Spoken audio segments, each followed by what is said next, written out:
Welcome to the Dyno Six Pack Dynasty Football Podcast. Today I am joined by our site's leader, Joe Bond, and we're going to go through my quarterback and running back dynasty tiers. This last week, I think on Thursday and Friday, we had the written articles for these come out. So if you want to kind of jump in and kind of see more long-winded thoughts on each player and kind of wherever the tiers lay, you can hop onto the website, check those out. But we're going to kind of dive through here, kind of highlight how I'm viewing each of the tiers and one or two guys in each there. But yeah, I appreciate you kind of joining me last minute here. You've had all of about like 12 minutes to prep for the show, so I do appreciate it. But how are you doing today, man? Good, man. President's Day, kids are off school, but the wife was off work, so she took them elsewhere. So I've got the house to myself. Oh, that's good. Yeah, I had Monday off. I have every Monday off for my schedule, so it's nice that like when a holiday falls on Monday like this, I get the Friday off before too. So I'm coming off. Oh, nice. So yeah, man, it's undefeated in the scheduling there. But yeah, so before we get into the show here, make sure you guys head over to fantasy6pack.net/plans, become an all access member there. There's one of the best bang for your bucks you can get over there. You're going to get access to like all of our rankings, including the tiers that we're going to kind of go over today. We have some of the best in the game on the DFS and the betting side. Like pretty much every Sunday when Keith Fleming, one of our DFS guys, would message me just showing me how much money he won. It's just like, man, like you won in like a Sunday. Hey, buddy. Yeah, man, those guys are crazy. Chris Robin. Man, yeah, legit trio over here, man. Yeah, so like it's one of those where it's like, man, they had me questioning it. Like, I had a good year, like tripled my money in Dynasty, but like they're winning that in like 2 Sundays. So yeah, you join that, you get access to them, and then best of all, you get access to our Discord forum where no matter your type of league, whether it's Dynasty, redraft, no matter the sport, there's like a dedicated channel for it. You can go in, ask your question, tag the analyst, and usually within minutes, there's 5-6 people in there answering their questions, and it's pretty awesome. So yeah, fantasy6pack.net/plans, become a member there and come hang out with us and win your leagues here. So let's jump into it, man. Let's get right into the quarterbacks here. So we'll just start right up at the top. And I have 3 guys here in like my tier 1, which is kind of like what I'm considering like the elite tier quarterbacks. And I feel like 2 of them in here, there's not a lot of pushback. I feel like the 3rd guy in here is a little bit kind of polarizing after the way they closed out this last year. But I mean, we got Josh Allen and Patrick Mahomes, no surprise there. And then I still include Jalen Hurts in that top tier. Anything stand out here? Pretty standard here for you. I think it's pretty standard. I'm not ready to put anybody else in here. Would I be shocked if like a CJ Stroud or somebody like that can kind of jump in? When you start adding the rookies into these later, Caleb Williams is gonna have to prove himself, but everybody's kind of saying that he's the dude. So maybe he jumps in here in a couple of years. The one thing I would say about this is Pat Mahomes left a bad taste in people's mouths right after this season. He finished QB 8. It wasn't a Pat Mahomes season. He's very average for a long stretch. Any worry with you long term, right? That this is now, they realize they've got a good defense, right? Mm-hmm. They lack the pass catchers. Travis Kelce's gonna get even older. Rashee Rice was awesome. But I mean, unless they bring in a guy, draft another Rashee Rice, do you worry at all that he's not gonna be like the fantasy dominant quarterback and he's just gonna do what he needs to do to win games, which means they might lean on the running game a little more and that defense? Yeah, I mean, I think that you're on the right track there. I kind of likened it a little bit to like this season. They kind of had like a little bit of like an NBA like load management feel for the Chiefs, where they kind of like just kind of stay healthy, just get through the season, and then like around like week 14, 15, we'll turn it on.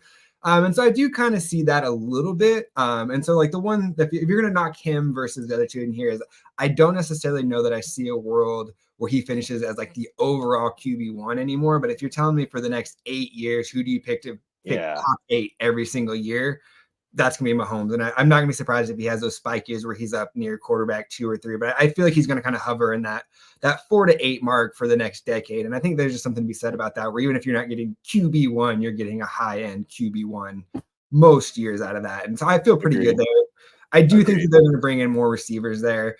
Travis Kelce, he's the one that I kind of worry more about, like doing like the real like NBA load management style stuff, just because he plays such a physical position. And like you just kind of saw he still has it when he turns it on. It's just they got to keep him healthy. So he's the one that I worry more about in that attack as over to Mahomes. But like, I can see why, like, some people, I've seen him down at 3 or 4 in some spots, and I don't think that's crazy, but he's the most talented quarterback I've seen play with my own eyes. And so I feel safe with him as my QB. I think I'm QB2 overall, but yeah, he's a stud, man. I don't worry too much on him. Let's kicking it over here to our next tier. And these are kind of the rest of the guys I would consider kind of the high-end QB ones here. And we'll go through like kind of every guy, and we'll say like the top 12, 15 or so. So the guys I have in here, and how it broken up in the article is like contending and rebuilding targets. So there's a little bit of everything in each of these tiers here. So the contending teams for this group, you got Lamar Jackson, Joe Burrow, Justin Herbert. Rebuilding targets, CJ Stroud, Anthony Richardson. Anything stand out here? I feel like Anthony Richardson's the one guy I've gotten the most pushback on from most people here. And then Burrow, weirdly, a little bit too. So that actually kind of surprised me that those were the two to get pushed back. I still like Joe Burrow. I think, he had a rough start to this season. Coming off that calf injury in the preseason. But really really started humming along, and then unfortunately had the season-ending injury there. So that's a rough one, man. Like I'm kind of giving him a mulligan on this one. Anthony Richardson, I could see that, but I mean, maybe just because we don't have a large enough sample size, maybe I would probably put him down in tier 3. Like he needs to prove it a little bit to me. He showed flashes where he was amazing, right? The rushing was awesome, and that's great for fantasy, but can he sustain to be a good enough quarterback to, the defenses are going to figure that out, for the most part. They're not going to be able to stop all of it, but he's got to be able to pass the ball. But he showed plenty of that as well. But there were still times where you were like, "Ooh, all right." The one that I question here is Justin Herbert, and the reason why, like, I love Justin Herbert. I think he's a very talented quarterback. But let's be real, Keenan Allen is not getting any younger. He was dominant this season. Mike Williams is just perpetually injured, like it never fails. It's Quentin Johnston gonna be the guy? I don't know. Like Eckler's kind of, Eckler really took a step backwards this year, and then they're bringing in John Harbaugh, who loves to run the ball. Let's be real. Like that's his MO, man. Run the ball on defense. Did we worry about Justin? Like we love Justin Herbert this year, right? For why? Volume. We knew it was gonna be there. I don't know if it's gonna be there for the next 3, 4, 5 years if Harbaugh's there. That's the one I worry about. So he is the guy that I have ranked lowest in this tier, for a lot of the reasons you said too. And like it's tough. I go back and forth. Like on one end, I'm like, it's Justin Herbert, like they're gonna run the offense through him. But then I kind of think back and I'm like, okay, this is a Harbaugh thing. Like going back to college here, like JJ McCarthy. Everyone coming in like, oh, he has a small sample size. He's a small sample size. So his last 2 years with Harbaugh, he threw 6 less passes than Andrew Luck threw in his last 2 years with Harbaugh. Like it doesn't matter who the quarterback is, they're going to try and run the ball and then on the defense with Harbaugh. It doesn't matter if it's Andrew Luck, JJ McCarthy, or somebody in between there. So I do think that the concerns are valid there. I think that he's shown enough that I still feel confident going in with him at my QB1 and Superflex leagues. But I do think that he has probably the lowest weekly floor on a week-to-week basis because I do think there's going to be games where if they get up that they're going to just kind of run the ball, kill the clock.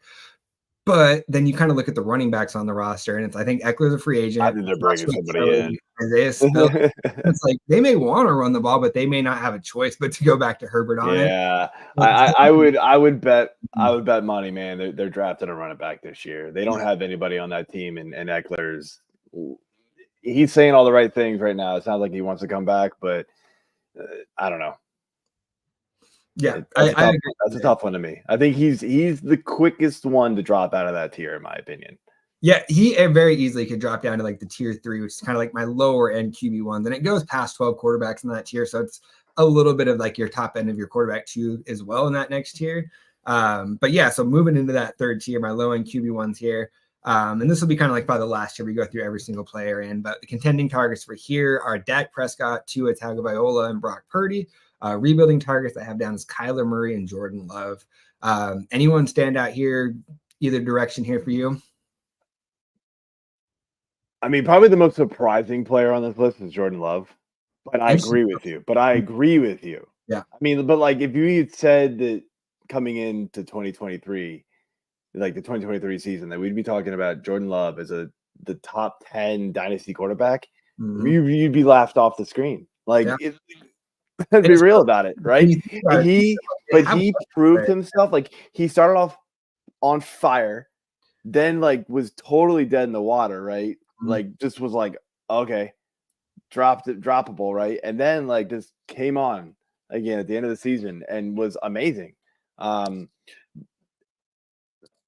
one here, man, like dude, these are a lot of like, I mean, Dak and Tua, like talented, but like they always just seem like there's always a hole in their game. Like they're gonna have these like big boom games, but then they're just kind of like they're just not top 12 quarterbacks for multiple weeks in a row, right? Kyler Murray, hopefully they can rebuild that team. I think we know that he's just a talented guy. Brock Purdy, man, like he's gonna thrive in a Shanahan offense, I guess. That's the only thing, right? It's just kind of like he's there, yeah. But you can see it though, right? I mean, like we saw it mid-season there when they kind of, they went on that losing streak and Purdy wasn't awesome, right? They lose a couple of their guys. Purdy's not good anymore, right? So like it's gonna happen quick with him if it goes the wrong way. Yeah. But this is kind of his ceiling. It's kind of this 10 to 13, 14 range. I think that's kind of his ceiling. Yeah, it's kind of crazy. Like when I was kind of sitting down and really breaking it down and getting into like this deep dive here, like Jordan Love was per game the 6th highest scoring quarterback, 19.5 points per game according to Fantasy Pros, which I think they do 4 point for passing touchdowns.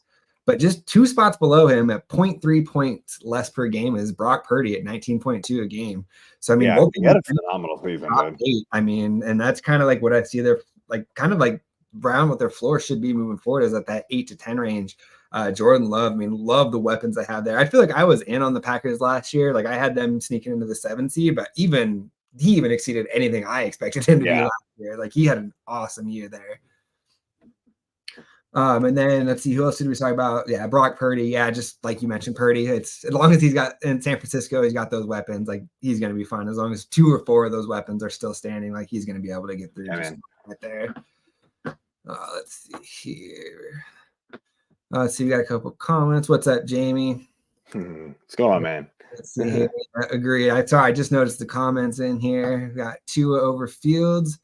I do have Tua over Fields, but I think you do have my rankings pulled up. I think I have him 2 spots ahead. They're the same tier for me, but I think I have him a little bit ahead there. Or no, actually, I have Fields at the top of the next tier. I'm pretty sure with Trevor Lawrence, actually. So yeah, I do. I'll take Tua. Give me the weapons there. Fields a little bit uncertain. There's a lot of question marks with Fields, and we'll get to that one in here in tier 4. It looks like so. That seems like a good segue. Pull Caleb and Daniels. Caleb for sure. Daniels, it's close. I feel like Daniels is going to be like very Justin Fields-ish, where he's going to have big rushing games to kind of offset the weaknesses we'll see as a rookie, but we'll see there.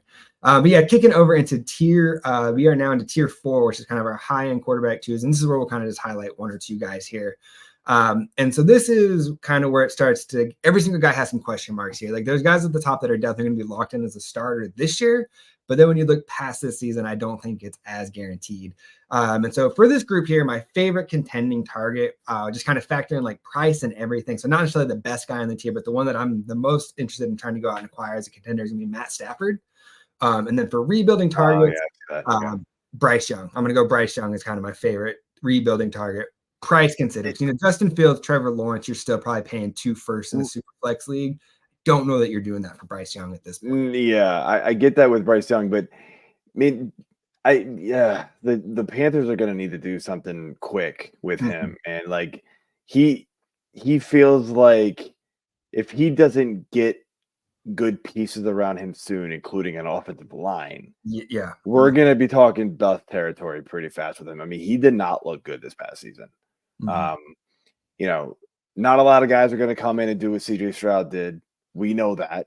That's a you can't compare those two. I know they're going to because they went 1-2 in the draft, but Stroud got put in a much better situation, shockingly, right? Than anybody. He had much better weapons around him. But Bryce Young many times just looked kind of lost. So that's a scary one to me.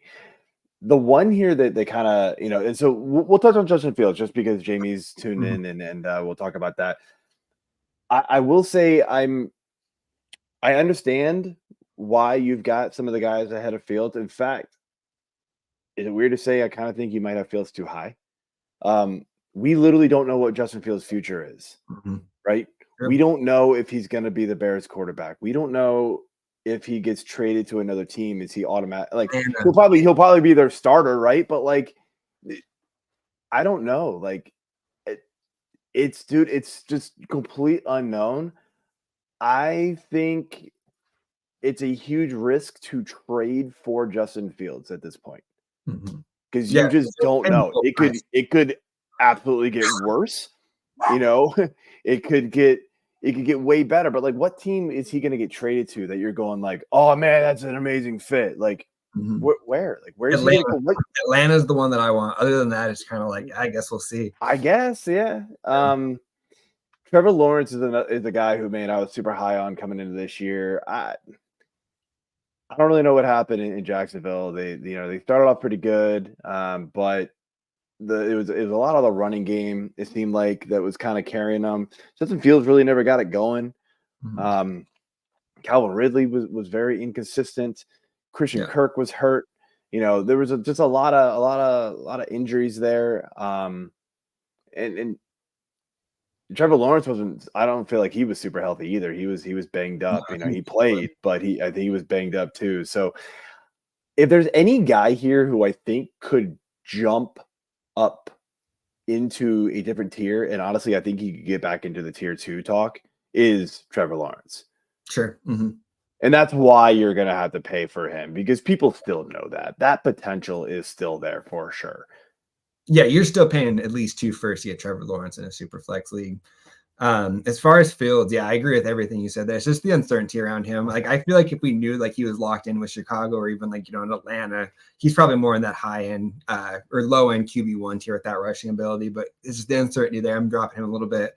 And then for Bryce Young, I mean, the optimist is going to say they brought in Dave Canales and he fixed Geno and Baker the last 2 years. The pessimist is going to say, yeah, but they had DK Metcalf, Tyler Lockett, Mike Evans, Chris Godwin. There's none of those guys there for Bryce to throw to in Carolina. So it's kind of that one where, like, I feel like you can, like Jamie said, you can maybe get him for one late first. I think that's probably realistic. You can maybe get that, or maybe a late first and second down the road, which is going to be considerably cheaper than the rest of the guys that are going to be in that tier. And keep in mind, you're talking super flex leagues, right? Or two QB leagues. I mean, single QB leagues.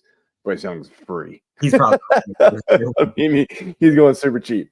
I don't imagine people are really buying in on him right now. Absolutely. So right here we'll go into tier 5, and this kind of rounds out the guys that I'm saying are kind of low end QB2s. And when I say QB2s, I'm talking about for fantasy, not for real life NFL. Obviously, most of these guys should be starters here. And this is where, if you're a contending team, there's quite a few veterans to pick from. I think I have 5 or 6 guys here. Favorite person to try and target out of this group here, man, I want to say like Kirk Cousins, but injury, that age and that injury kind of scares me a little bit. Is he really only 35? Yeah, he's not like 40, but he's up there. Yeah, I thought he was like 37 at least. I keep banging my desk. Sorry, I'm shaking the camera. I guess I'll go Kirk Cousins there. And then for my rebuilding target here, this is kind of a wild one. I'm finding I'm kind of on an island here, but I'm going to go Aiden O'Connell here. I'm finding you can get him for pretty much nothing, like next to nothing. They're picking down in the team, so unless like they trade up or unless JJ McCarthy slides, I don't think they're really going to be in a spot to bring in a quarterback that's going to really challenge him right away. Kind of similar to what we saw with Sam Howell last year. I think they're going to give him the offseason to kind of have a full year to be the guy, come in there, let him see what he has, and then reassess next offseason. If it doesn't go well, you're probably picking high enough to get a quarterback. If it does go well, then hey, you found something in the 4th or 5th round, wherever they picked him up at. So those are going to be kind of the 2 guys I'm going to in here. And the Kirk Cousins ones, if you're a little bit of an injury skeptic like me, I'll give you like an alternative target to pivot to. That's going to be Baker Mayfield.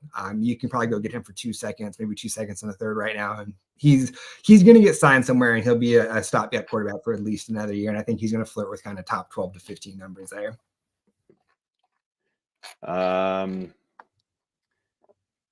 Yeah, I think contending targets.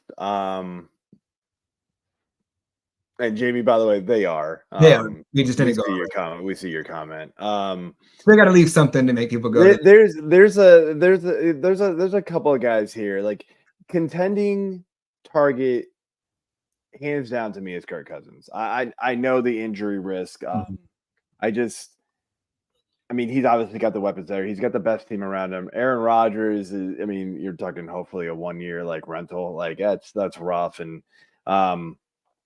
there's a bunch of guys on here though that's like, ooh, we don't know if they're actually playing, like they're starting next year. I mean, Russ Wilson is one, Geno is one, Daniel Jones could shockingly be one, right? They're in position they could get a quarterback this year. I don't know. Derek Carr didn't leave a lot of good feelings in New Orleans. Maybe they go do something. Like there's a lot of guys in this tier 5 that it's like, I don't know, man. Like this is a rough tier. Yeah, this is where it starts to get shaky. Like ideally for me here, like I have this listed as like the low end QB2 tier in a super flex league. Ideally, I'm grabbing my quarterback 3 from this range. Like I'm okay over. Right. This is backup range for fantasy. Exactly. Yep. Let's kick over to tier 6, and we'll just kind of go a little bit quicker through these last couple tiers because at this point now I have this as kind of like our QB3 or like our priority backups for dynasty leagues. I guess is the when I look at these tiers, I guess to me like it's not so much who we don't like, right? Like we don't really like any of these guys, right? Yeah. Is that fair to say? I guess my question would be is like, is there anybody on this list that you're going like, man, as like a stash? Who's your favorite stash, or who's your favorite like? You know, hey, here's a good backup to have, like safety backup. For me, in this one, it's Hendon Hooker. I actually had him as QB4 in the rookie class ahead of Will Levis coming in. I think at this point, Will Levis has shown enough that it's probably flip-flopped until we get a little bit of tape from Hooker in the pro game. But, I mean, he lit up the SEC for 2 years in a row. I mean, he made Jalen Hyatt like the Biletnikoff winner, and we saw kind of what he did when he came in and had to play with like a more pedestrian quarterback in Daniel Jones. Jared Goff, I mean, obviously he did enough. He's coming back. He's going to be the starter for this year, maybe even one more year after that. But assuming they don't make it to a Super Bowl, then they kind of got to have a tough choice to make. Do we pay Jared Goff at that point probably close to top of the market money just because that seems to be the way the quarterback contracts go? Or do we see what we have in Hendon Hooker, who's kind of been sitting on the bench? There's a really good track record of quarterbacks that have sat on the bench for multiple years and came in to start. Mm-hmm. I liked what I saw on tape. I think had he not been injured when he came in, he probably goes closer to that second round pick like Will Levis was. So yeah, this group right here, Hendon Hooker, you can get him for probably like a third round pick straight up. And I'm fine doing that, stashing him in super flex leagues. Yeah, honestly, he's the only person out of this whole group that I give 2 craps about. I think the rest of these guys are out, or you know, they're going to be pretty much backups for the rest of their careers, unfortunately. So Russ and Geno, Jamie, you're hoping for 1 year, maybe 2 more years on them, but they're kind of in that group where I don't think it's guaranteed that they're, when you're talking about week 12 of the 2024 season, I don't know that it's guaranteed they're still starting. Yeah, Russ he's going to have to find the perfect landing spot for him. I'm not sure there's a lot of teams that view him as a absolute QB1 at this point. Yeah. Same with Geno. And then rounding out tier 7 here, these are kind of my deep 12 to 16 team stashes. I really feel like there's only 2 guys that even need to be mentioned. And quickly, that one is Jameis Winston, just because if that dude ever does get a starting job, he's going to put up like QB2 numbers. It's gold, baby. You love it. And then the other guy, I don't like this guy personally. I've kind of been on the hater train for a few years, but Ryan Tannehill, I feel like there is an outside chance he ends up in kind of a Gardner Minshew type role where he's just a stopgap for a year. So in those deep 16-team leagues where you have to have every single quarterback on a roster owned, maybe just throw him on the bench and just kind of see. I'm not counting on it. But Tannehill had noodle arm this year, man. I'm out. I'm out. He looked awful. I mean, yeah, these guys are better off being left in your waiver wire, and like, you know, especially single QB leagues, like they're the, oh man, the starter got hurt, might as well. That's kind of it's not good. I mean, Brissett's always shown something, when he gets a chance, but I mean, he's an NFL backup. That's all there is to it. And then tier 8, pretty much all the same. I mean, none of these dudes. Things are not going well. I'm actually shocked you even ranked Trey Lance, you Dallas fan. I mean, it's just if he finds himself into a starting job one week, he could run for 100 yards. So he's got to be owned in a 16 super flex. Sure. Yeah. All right, let's kick it over to the running back position here. So we'll move back up to the top here. Again, I don't think there's any real surprises here. There's one guy I think that I have in tier 2 that I think some guys would put up in tier 1, but for me, like the elite RB ones here, there's 3 of them. Your contending target, Christian McCaffrey, not surprising there. Your 2 rebuilding targets, Bijan and Breece Hall. Kind of hard to even really say there's rebuilding targets at the running back position just because of how short life it is. But more so, if you're looking to compete next year versus this current year at hand, kind of go Bijan, Breece versus Christian McCaffrey. Anything stand out there that pretty standard, do you think? Pretty standard. I just quick. How many more years of like top notch production you think you're going to get from CMC? I feel like we're on borrowed time. I mean, if there's one running back that's going to be good right up until they retire, it's him.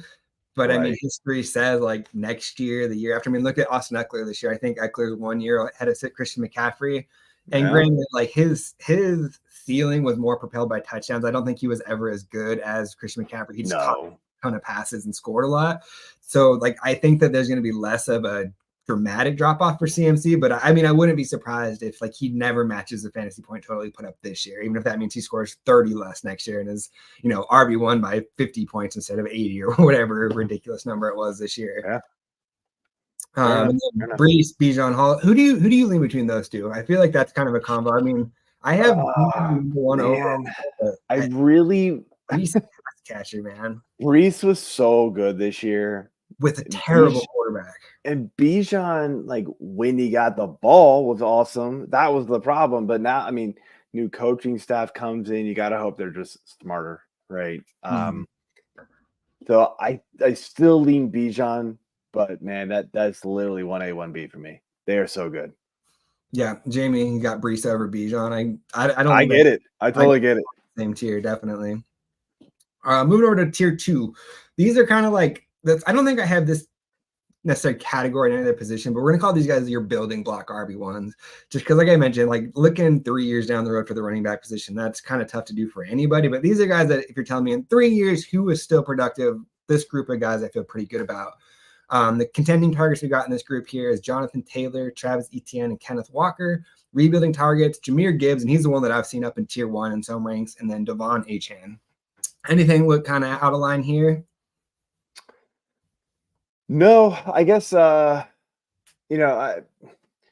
Gibbs as far as like dynasty, I get why he's that high. In redraft, I'm not putting him that high yet, just because Montgomery's not going anywhere. I mean, and we know Gibbs can still perform with Montgomery there. I think you worry about just those games where Montgomery's the one that falls into 2 touchdowns instead of Gibbs. The twist up 21 in the second quarter, and then it's just a handoff game at that point. And I mean, I don't know what's going to be happening with Mostert, but the same can be said for Achane right now too. So like that's there. I mean, honestly, the one that I would potentially put back up at the tier 1 is Jonathan Taylor. Yeah, I like him a lot. I mean, coming off, whatever was going on at Indy. But I think all of that smoothed out. And, we saw once he started kind of getting into the groove again this past season, it was old school Jonathan Taylor, man. He looked good. So I would myself personally, I'd be putting him, like, can we have like a tier 1.5? No, I don't. Crazy. I'm doing like a slow auction draft right now, and he's kind of that one running back I have circled. Right, I want to go get him because I think he's going to go a little bit cheaper than the top guys, but I think production wise, he's right there with them. So I agree with you there. I like JT quite a bit this upcoming year. I'm a big believer in Shane Steichen's offense year 2 there. Hopefully with a healthy Anthony Richardson, full year of Jonathan Taylor, assuming Michael Pittman's back. I think that Indy offense is going to be one of the better ones in the league. Yeah, I mean, he had 8 touchdowns with basically a backup quarterback the entire season. That's yeah. And he didn't play the whole season himself, so that's not too bad. Yeah, agreed there. All right, tier 3 here. These are my upside RB2s. And this is where it gets a little bit deeper in the tiers here. They start to get a little bit wider here. Each of these guys here, I think that they're going to have those weeks of like the RB1 production, but I think there's also going to be those weeks where they're finishing in that 12 to 24 range, a little bit frustrating. They can be a little bit game script dependent in some weeks. But my contending targets here in this group, we got Saquon, Kyren Williams, Rashad White, Josh Jacobs. Rebuilding targets, we got Pacheco, James Cook, Tajay Spears. What stands out to you here? Tajay. Love Tajay. I don't know, man. There haven't been. I mean, I know he showed flashes. I'm not sure I'm totally buying in on him yet. So explain why you're. I mean, you are, as of right now, 8 spots ahead of ECR, which people don't know what that means. It's the expert consensus rankings on Fantasy Pros, other Dynasty people who rank have him 8 spots lower than you do. So why do you love some Tajay Spears? I think it's just honestly because, like, really, I think that when you fast forward 3 months, ECR is going to have caught up. People are still looking at the football season as in the 2023 season, but it is not the 2023 Tennessee Titans anymore. They got a new coach in there. They got Brian Callahan. So the old Bengals offensive coordinator, he's running the show there now. They're not going to be the traditional give it to Derrick Henry 40 times a game, just pound the ball, play defense. Like, they're going to get the ball. They're going to throw it around the yard with Will Levis a little bit. Tajay Spears can catch passes. And he's shown limited work. Like, he's per touch one of the most effective runners in the league. I think there's a good chance they let Derrick Henry walk. I see him getting kind of like a big incentive-driven 1 or 2 year deal in free agency somewhere. And so it's just kind of one of those, like, an overpay today is an underpay tomorrow. I kind of feel like that's where we're going to be at with Tajay Spears once we fast forward through the draft and free agency, and then the smoke kind of clears out. I think you're going to see Tajay Spears kind of locked in as that RB1 there with Will Levis kind of headlining that new era of the Tennessee Titans with Callahan. So he's just a guy. I want to get ahead of him now. I think that once he is the starter, he's going to be challenging for top 10 value.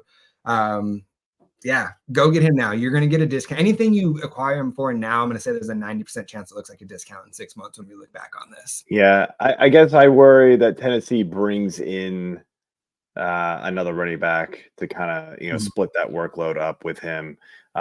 He's not the biggest guy out there, 5'10", 200.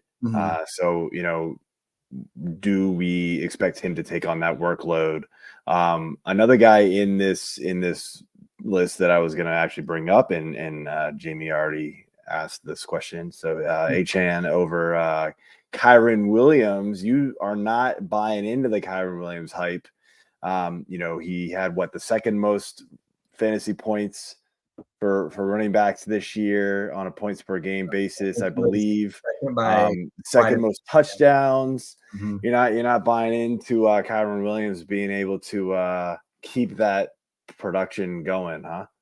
He's the one guy that, like, I'm aware that in 6 months when it comes back, I could look real dumb on this one just because, Christian McCaffrey for half PPR averaged 24.5 points per game, number 1 at running back.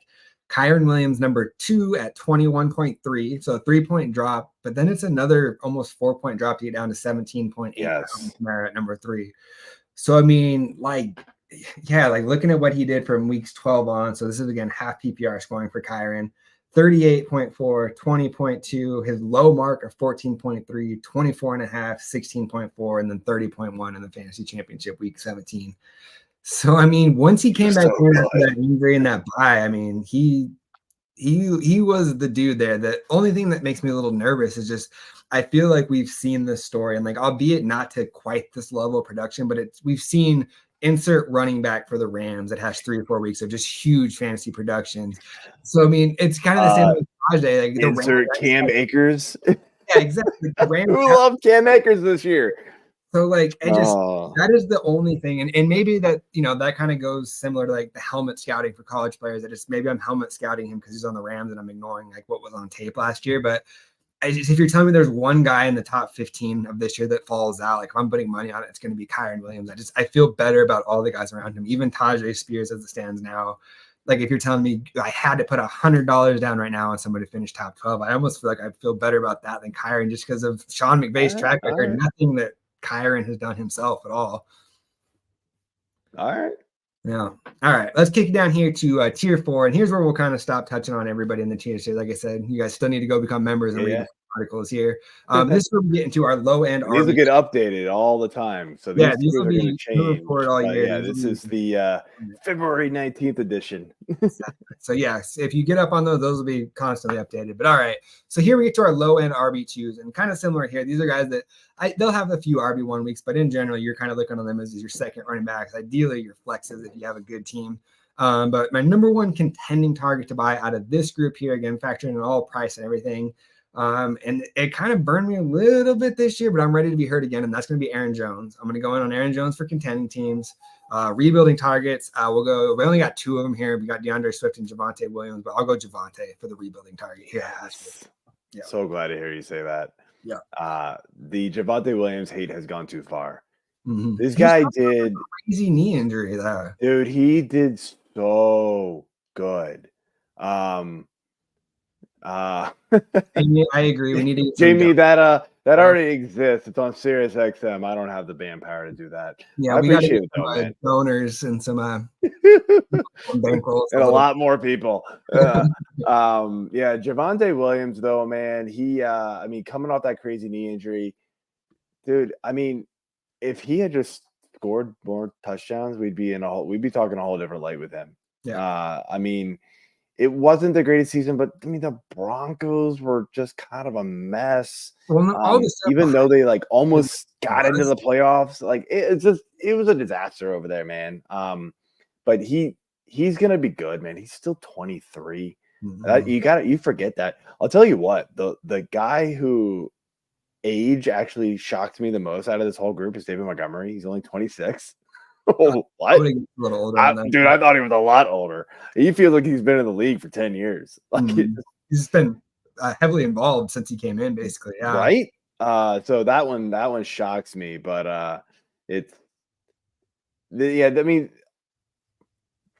Aaron Jones being the guy to go get right now, he's going to be involved in that offense still. I don't think they're just handing the keys over to Gibbs. Mm-hmm. He's still going to be a guy, touchdown dependent. He took on the Jamal Williams role and then some this past year, even better with it, right? You could say another contending target is Kamara, right? Yeah. I think his shelf life is very limited here. But he was basically reliant on double-digit targets every single week in order to be as good as he was this past year. I don't know if that's reliable, to expect ever again for him. That's hard. Actually, a perfect transition because for me, for my next tier down in tier 5, my RB3s, my rebuilding target's gonna be Kendre Miller for the Saints. So the guy that I think is gonna kind of come in and potentially vulture into Kamara a little bit there this next year. But yeah, so for Jones, Aaron Jones kind of moving back here before we kick on. Just when he was healthy this year and on the field, we saw exactly what I envisioned. The offense is going to majority, he's going to run through him. He's going to be a focal point there. The fact that Jordan Love has grown into the passer that he is just makes it even easier for Aaron Jones to find room to operate next year as the pass catching back there as well too. Aaron Jones, production wise, I feel like if they're both healthy, it'd be similar to Monty. But I feel like you're going to be a little bit cheaper trying to go out and trade for Aaron Jones just because you're going to be able to say that little bit of extra age, a little bit of wear and tear on the tires. Well, it's weird you say the age, right? But with wear and tear, he's had injury concerns. But here's the thing with him, right? If you really look at his workload, it's actually not a lot because he's been consistently splitting workload with Dylan, right, over the last few years. So he doesn't have that massive workload. He's not seeing 300 carries. He's seeing 300 touches maybe overall and in a full season, but even that's hard. He still hasn't hit that outside of maybe 2019 if I'm doing no, not even that season.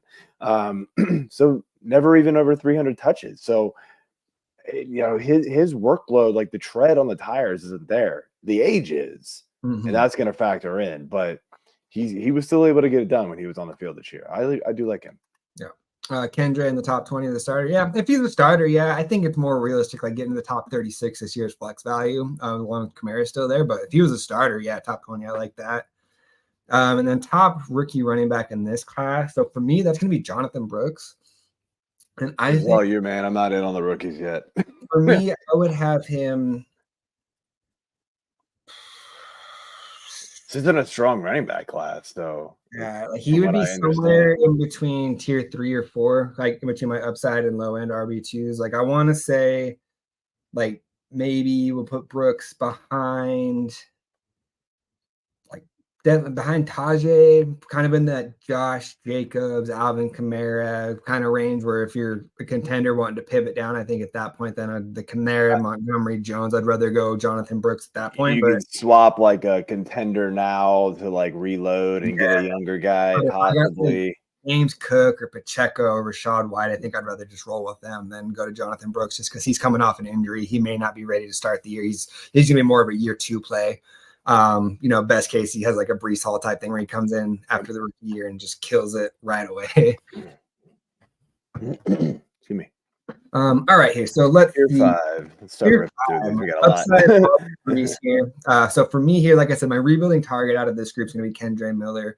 Kamara's getting up there, the tread on the tires. I mean, he's been very active, very involved for multiple seasons now. I do still think he's got another year or two, just the way he plays. Like, he's not going to age out right away. But Kendre Miller, he was a guy I liked a lot. He was my RB4 in last year's rookie class. Came into the year hurt, and then he got banged up again, and it just kind of turned into a lost year. We saw, I think, 1 or 2 games at the end of the year where he got a full workload, and he looked pretty good when he got that. But I think this year you're buying him now and you're hoping that by the end of the year he's turned into like someone that you're consistently slotting in as a flex, and then hopefully going into the next season after that, Kamara, maybe at that point he's moving on. You're really looking at year 3 and Kendre Miller as like a full-on breakout. Yeah. There's a lot of interesting names in this tier. I bet there's a lot of people who are like Charbonnet. There's a lot of like, this is going to be a tier where you would get a lot of, debate over, right? I mean, you just see a ton of good names in here. You see you see the Pittsburgh duo there, and that's a huge question mark with of course the new offensive coordinator over there. Godspeed to them. Who knows what's going to happen, right? The guy at the very bottom of this tier, though, I got to ask you, Ramondre Stevenson, what did he do to you? I mean, I was low on Stevenson last year. I have a 0% roster share of him. I didn't buy after that huge year. I felt like so much of it was fluky, just kind of a few long runs or long catches he broke off here that kind of boosted up those overall numbers. And I didn't believe in the Patriots weirdly those last few years with Bill Belichick there. For fantasy, it just wasn't an offense I was interested in. Now we have a new coach there. Don't know what it's going to look like. I have to imagine that Drake May is probably the quarterback there, which I think they're going to transition into more of a passing heavy attack there. So I don't know. He's one of those guys that if he has a big bounce back season, I'm okay with that happening on someone else's team. But I feel like he's always been more of a low end RB2 or a flex type play. And for a long time, it seems like he's kind of been viewed as like a borderline RB1. And I've always been a little bit lower. I just don't necessarily buy it. I don't love the situation. I think he's really dependent on just everything running through him. And I don't know that that's going to be the case now with the new quarterback coming in. Yeah. I would put him easily into the tier 4 range. Yeah. Dude, I think he is far better than the entire list of these running backs in tier 5 you have. And when you add in age, especially for Dynasty, I'm probably slotting him ahead of like the Derrick Henrys and that kind of crew. I just think Ramondre Stevenson's just too talented. He can get the ball in space. He can catch passes. So especially in PPR formats, he's gonna be a guy here that you're gonna want to get shares of at what is possibly his lowest value you're going to get for the next few years, I would think. I agree with that. Contending target in this one. And this is one that a little contrarian here, but I feel like the hate has gone too far that he's almost become a value, and that's Austin Eckler. Yeah, I thought you'd go there. Yeah, I mean, where's he gonna go? Like, is he gonna be? Who knows, man? But yeah, I would be surprised if he isn't at least a flexible running, like a flex level running back. I agree. At minimum. So it's just, we look at last year, he was a borderline second round pick in dynasty leagues. Like now, like we did that one draft a couple of weeks back, and I think he went undrafted, and like we did like 8 or 10 rounds with a couple of the fantasy six pack guys. Yeah, it was actually only 5 rounds or something. Was it only 5? Yeah, he kept getting auto picked because Sleeper still has the 2023 pre-ranks on there, so it was pretty funny. Anybody who timed out got auto drafted Eckler, and they were like, "Oh wait, no." Yeah, so just that, I feel like that. I think he's turned into a value at that point. He's dropped so much. I don't think it's going to be as bad as it was last year. I agree. All right. Tier 6 here. This is kind of my group of like what I would consider like my priority 12-team bench running backs here. So guys that I want to have owned in every single league. I think there's a chance that they could be productive here in the right spot here. So for me, contending target is pretty easy. No brainer. James Conner right here. Ooh, Nick Chubb. Oh man, that injury at that age, that scares me a little bit. But that he'd be my number 2 probably out of this group. I feel like the name value with James Conner, man, like I know when he's on the field, he's awesome, but there's just too many injuries with him just constantly. And just I don't know. Nick Chubb, I mean, he had his injury so early. I feel like he'll be able to bounce back. But yeah, I get it. I just think, dude, he's too good. Yeah, I can understand that. Rebuilding target here. This one's tough. I like this group. I can see myself stacking my bench with a lot of guys on this tier. But if I had to pick one, I'm gonna go Zamir White. Yeah, we'll go Zamir White here. Saw what he did at the end of the year. He stepped in for Josh Jacobs. He looked solid. I don't think he's going to be a lead back. I think he's going to be more of like maybe the lead back in a committee. I think that could be low end RB2 value here. So Zamir White, you can get him for probably a 3rd round pick, maybe even a couple of 4ths in a couple of leagues. Worth just throwing on the end of your bench to see. The Raiders have quite a bit of holes that they need to work on filling. So I don't know that investing heavily in the running back position is going to be something that they'll do this offseason. So I could see him kind of just defaulting his way into touches. And then Chase Brown, he's kind of the other one. And then, Jamie asking about Roshan. So I do have him in this tier here. It's just that Chicago feels like they've always got a crowded backfield. So it's like, I don't know. It's hard to rely on one guy. Like they pieced out from David Montgomery, and it's like, who's going to be the guy? Like it's tough. Yeah, I don't know. I want it to be J.K. Dobbins. Man, me too. He's so talented, but man, I think now at this point it's just too many injuries piling up for him. James Conner and Chubb, obviously, big, win now guys. Honestly, there's not a lot of dudes in this tier that I'm really like geeking over to have, even for stash plays. Like Zamir White is easily replaceable with a guy coming in. Ty Chandler, it's almost like Minnesota like just doesn't want to believe in this guy. They tried every chance they could to not make him the starter, and then he basically said, he just shoved it in their face, was like, by the way, I'm good. Gus Edwards getting older, even though just going in that, and you were hearing rumors that the Ravens might be trying to go after Derrick Henry, so that could be an interesting fit there, which means Edwards is gone. Devin Singletary kind of had a flash in the pan few weeks this season again. I feel like they go and best running back this year. But we'll move all over here to tier 7 though. So this is going to be just like your bench running backs in most 12-team leagues. If you're in a shallow one, maybe some of these guys are still selling waivers, but for the most part, I think these guys are going to be mostly owned in the majority of 12-team leagues here. Favorite contending target of this group for me, man, it's tough. It's tough to say there's a contending target in here, but I guess if I had to pick one, I'll just go from the top of my tier. We'll go Tyler Algier here. Just most valuable handcuff in the game. He's a 1,000-yard running back on his own. And right. Does go down. So he's going to be the contender that I want. The rebuilding target, there's 2 of them I like here quite a bit. And that's going to be Evan Hull and Jaleel McLaughlin, just pure pass catchers, like I would not be shocked if either of these guys catches 50, 60 passes a year if they're healthy and on the field. Evan Hull got hurt really early on. We didn't really get to see him play this year, but I feel like he could be a really good complement to Jonathan Taylor in that attack as a pass catcher. So I'm going to go out, pick him up for free now, throw him on my bench. And I mean, he was the number one pass catcher in the rookie class. Like he had more catches his last year in college than Jahmyr Gibbs did in the same class. So this PPR leagues, Evan Hull, name to keep on your mind for the end of the bench there. I think for win now contending teams, none of these guys are going to be that role for you unless there's an injury in front of them. So it's all going to take, something happening in front of them. Algier, at least the way that they've run that offense the last couple of years, but that obviously I don't think anybody's expecting that to be the same for Atlanta moving forward. Has had standalone value even with Bijan there this year. Had games where he was awesome. AJ Dillon can be sort of the same, but I think we're kind of seeing that that's not really, he's just trending in the wrong direction. So none of these guys are really awesome as far as future. Keaton Mitchell is interesting to me. I mean, that dude flashed, man. When he was on the field this year and got his chance, he was something special for the Ravens, man. He was a different type of running back than they usually have. Usually they've got the Gus Edwards, the bruisers, the J.K. Dobbins. He's a bit bigger guy too. J.K. Dobbins is very talented.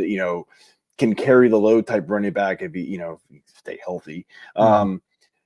Keaton Mitchell, man, was just like this. Give the guy this ball, and he's just faster than everybody else on the field. He was crazy. So he's a guy that like I'm interested to see how the Ravens, use him going forward. Yeah, Jamie, what if Dillon goes to the Ravens? I don't know. He's Gus Edwards, maybe in a best case. Now there's 5 running backs instead of 4. Yeah, like maybe it's hard, man. Yeah. All the running backs are capped there only because of Lamar.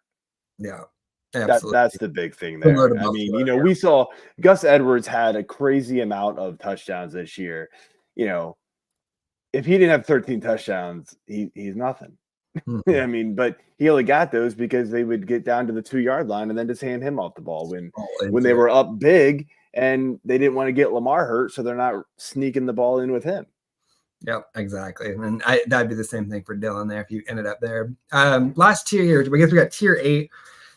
Let's just lump the last 2 together here because they're all kind of the same. If I had to take one guy out of this group to roster, I kind of like Izzy Abanikanda from the Jets. He was the youngest player in the league. In the league last year, so keep that in mind. The fact he didn't do a lot. Again, at this point, though, we're just throwing dart throws. I had Izzy number 6, the RB6 in his rookie class. Obviously, he ended up, I think, going 10th off the board, so I was a little bit off on that one. But I did like the tape. He had a nose for the end zone in college. Just get a role, and so we'll see in year 2 if he has a little bit more of a chance, kind of to complement Breece Hall there. So if I'm taking a dart throw on one guy here, we'll go Izzy Abanikanda from the Jets. I agree. It's going to be hard to supplant Breece Hall. That he's so good, but if the Jets are smart, they don't run down Breece Hall, too quickly here, and they can workload manage with the Abanikanda. I still think he's good. So don't give up there. If you have him, just stash him. Just wait and see. Yep. Tier 9. Yeah. Nobody in tier 9. I mean, you're rough. 80 through 100. I think I have Kyle Juszczyk in that tier at the end of it. Like that's how deep we're getting at that point. Trey Sermon. The ghost of Trey Sermon. He never goes away. Yeah. Who was the other San Francisco running back for a few years? Tyrion Davis Price. Seemed like he had like 2 or 3 years where he just hung around. Yep. Same with Sermon. Yeah, man. Well, Sermon's on Indy now?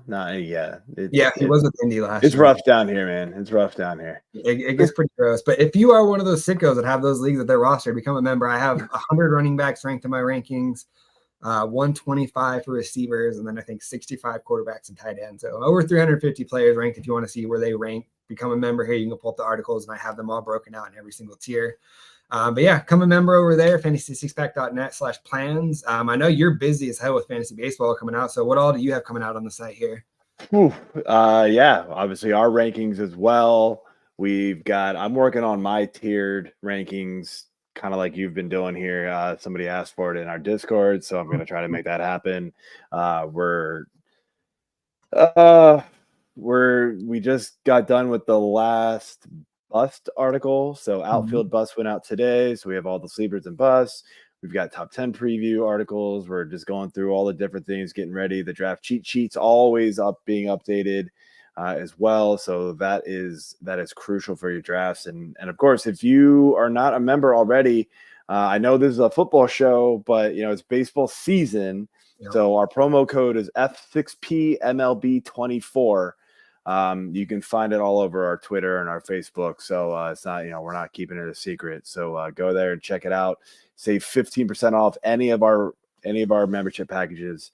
And hit us up. We love hearing from you guys. Absolutely. Let's see. For me here, what do we got coming up next week? So next Monday, we got Corey coming back on, and we're going to continue our rookie previews. We went through our top 5s at each position last week. Cool. So we're going to go 6 through 12s at each position and just kind of keep working our way down. I'll probably try and record one more show next week and get the wide receiver and tight end version of this video out, because we'll have the written articles coming out this week. So if not then maybe the following Monday after that. But yeah, so that's what's kind of on deck. We're just really at this point just probably best of all, man. We're working on a cool new project. What are we doing, JJ? Little Dynasty trade chart here we're working on too. Yeah, man. We're gonna revamp our trade chart here over at the Fantasy Six Pack, man. Looking forward to digging into your rankings and getting that bad boy ready to go. So yeah. I can supply the rankings, and then all the smart people can do the math and the formulas and make the calculator work. Figure that, man. We're gonna need your knowledge. We can do the coding. We need your knowledge to make it happen. Absolutely. But we're gonna get those ready to go. But yeah, so we'll have that coming out here soon as well too. But yeah, other than that, I feel like for the main part, we're getting shifted into baseball season. But for you Dynasty diehards, I'll still be here every Monday doing a show. I'm constantly working on 2 or 3 things at once at all time, basically. So the Dynasty football is still very much alive over here at Fantasy Six Pack. You may just have to seek me out a little bit for it. But awesome, man. I appreciate everybody tuning in here. Again, we'll be back next Monday. Me and Corey going over our 6 through 12 ranks for rookies. Joe, appreciate you stopping on, last minute to chat with me. And yeah, we'll talk to all you guys next week. What's up, man? See you.